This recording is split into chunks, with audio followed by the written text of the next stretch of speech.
Salut Moussaillon, bienvenue dans le troisième épisode de cette série où je te montre tout ce qu'il faut savoir pour passer son permis côtier. Comme d'habitude, pense bien à mettre la vidéo sur pause si tu veux voir les schémas plus longtemps. Et si la série te plaît, n'hésite pas à t'abonner, à la partager et à mettre un pouce bleu. Ça m'aide énormément à produire toujours plus de contenu. Et sur ce, on passe tout de suite au phénomène des marées et aux cartes marines.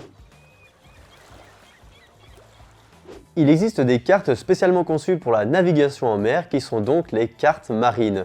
C'est un document indispensable et obligatoire pour naviguer en sécurité. Elle peut être en format papier ou sur support électronique de type GPS, tablette ou autre. La première chose qu'on peut remarquer, c'est que la carte a plusieurs couleurs. La partie beige représente la terre qui n'est jamais immergée. Les zones bleues et blanches représentent les parties toujours immergées et les parties bleues sont les parties les moins profondes. En vert, on a l'estran, c'est la partie qui couvre et découvre avec la marée. La marée pouvant être plus ou moins forte, la partie verte est dessinée avec les limites de la plus haute des marées et la plus basse des marées. Le niveau de l'eau à la plus basse des marées est appelé le zéro hydrographique ou même le zéro des cartes, car ça va être notre niveau de référence. On retrouve aussi sur la carte plein de nombres, ce sont des sondes. On parle de sondes pour désigner la profondeur d'eau à la plus basse des marées possible. Il peut y avoir un grand nombre suivi d'un plus petit qui désigne les décimales.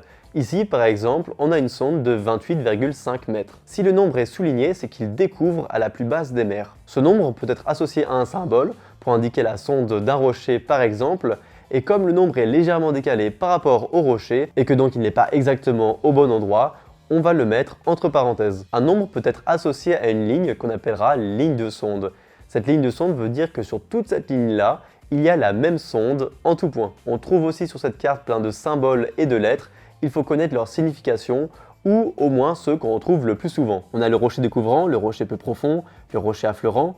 On peut aussi avoir la nature des fonds, le signalement des épaves ou même des points remarquables. Je vous invite à mettre sur pause si vous voulez réviser un coup avant de passer à la suite. On va aussi retrouver toutes les balises dont on a parlé dans la précédente vidéo. Les cônes sont représentés par des triangles et les cylindres par des rectangles. Les bouées flottantes sont représentées inclinées alors que les balises fixes et les tourelles sont représentées droites. Les couleurs sont indiquées en dessous avec leurs initiales en anglais et on lit les couleurs de haut en bas. Par exemple, pour une bouée flottante marque latérale bâbord, on aura ce symbole-là avec un R en dessous pour raid. Pour une balise fixe marque latérale tribord, on aura donc ce symbole-là. Et pour une tourelle qui est une marque cardinale nord, on aura ce symbole-là avec BY en dessous pour dire Black Yellow. Et c'est le même raisonnement pour tout le reste. S'il y a une petite marque violette, comme celle-ci, c'est que la marque possède un feu. Ces cartes ont deux échelles, l'échelle des longitudes en haut et en bas, mais celle-ci, on va dire qu'on s'en fiche. On va se concentrer sur l'échelle des latitudes qu'on trouve à gauche et à droite. Visuellement, on pourrait croire que ces deux échelles sont les mêmes, mais ça ne l'est pas, donc ne vous trompez pas. L'échelle des latitudes va être graduée en minutes, et il faut retenir que 1 minute, ça correspond à 1 mille nautique. Grâce à cette échelle, on va donc pouvoir mesurer des distances sur la carte. Et maintenant, on peut passer à la deuxième partie de cette vidéo, les marées.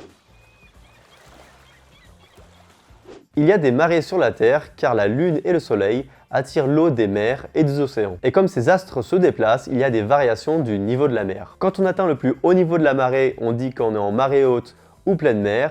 Et quand on atteint le plus bas niveau de la marée, on dit qu'on est en marée basse ou basse mer. En 24 heures environ, on a 2 pleines mers et 2 basses mers. Parfois, les actions du Soleil et de la Lune s'additionnent et on a des grandes marées appelées marées de vives eaux, où l'eau monte beaucoup et descend aussi beaucoup. Quand l'action du Soleil contrarie celle de la Lune, on a à l'inverse des petites marées appelées marées de mortes eaux. On traduit ce phénomène par un coefficient de marée qui peut aller de 20 à 120. En dessous de 70, on parle de marée de mortes eaux et au-dessus de 70, on parle de marée de vives eaux. Au coefficient 120, on atteint les limites de l'estran sur la carte. La marée va monter au maximum et va aussi descendre au maximum. Tout l'estran sera recouvert à marée haute. Et à marée basse, on va atteindre l'indication des sondes. Au coefficient 20, il y aura très peu de différence entre la haute et la basse mer. Ces marées, ça crée un déplacement de masse d'eau, et donc plus le coefficient de marée sera grand, plus les courants marins seront importants. Et attention, les horaires de marée et les hauteurs d'eau ne sont pas les mêmes dans tous les ports. Maintenant, vous avez besoin de retenir ce petit schéma. Si vous le comprenez, vous aurez compris le principe. Voici un fond marin. Au coefficient 120 en marée basse, et donc à la plus basse des marées possibles, on atteint cette profondeur-là d'eau qu'on appelle la sonde. Ce sont ces sondes qu'on retrouve sur nos cartes marines, comme on vient de le voir. Sauf que ce niveau-là de la mer, on ne l'atteint que dans un cas très spécifique. Il faudra presque tout le temps ajouter une hauteur d'eau qui sera plus ou moins grande en fonction de si on est en marée haute ou en marée basse, et en fonction du coefficient de marée du moment. Plus le coefficient est grand, plus la hauteur d'eau sera importante en marée haute et plus elle sera faible en marée basse. La somme de la sonde et de la hauteur d'eau est alors appelée la profondeur. Et donc avec une hauteur d'eau suffisante, on peut passer par-dessus des sondes négatives. Et si vous avez compris cette dernière phrase, c'est qu'a priori vous avez compris le principe. Mais pour être certain de pouvoir passer avec son bateau, il faut aussi connaître son tirant d'eau, c'est-à-dire l'enfoncement du bateau dans l'eau. À ce tirant d'eau, on va ajouter un pied pilote, c'est-à-dire une marge de sécurité tout simplement. Pour terminer cet épisode, voici 3 mots de vocabulaire importants. Le marnage, c'est la différence de hauteur entre une marée haute et une marée basse consécutive. Le flot, c'est le mouvement pendant la marée montante. Et le jusant, c'est le mouvement pendant la marée descendante. Et voilà moussaillon, c'est la fin de cette vidéo. Si cette vidéo t'a appris quelque chose, n'hésite pas à t'abonner et à la partager. Ça aide les petits créateurs à sortir des algorithmes. Comme d'habitude, si tu as des questions, n'hésite pas à les poser en commentaire. Ça peut faire une grande foire aux questions qui peut aider tout le monde. Et puis je répondrai avec grand plaisir à toutes ces questions. Merci une nouvelle fois à Samboat de sponsoriser cette série de vidéos. Samboat, je vous l'ai déjà présenté, c'est un site où vous pouvez louer un bateau. Voilà, il y en a de toutes les sortes. Vous pouvez vraiment trouver votre bonheur.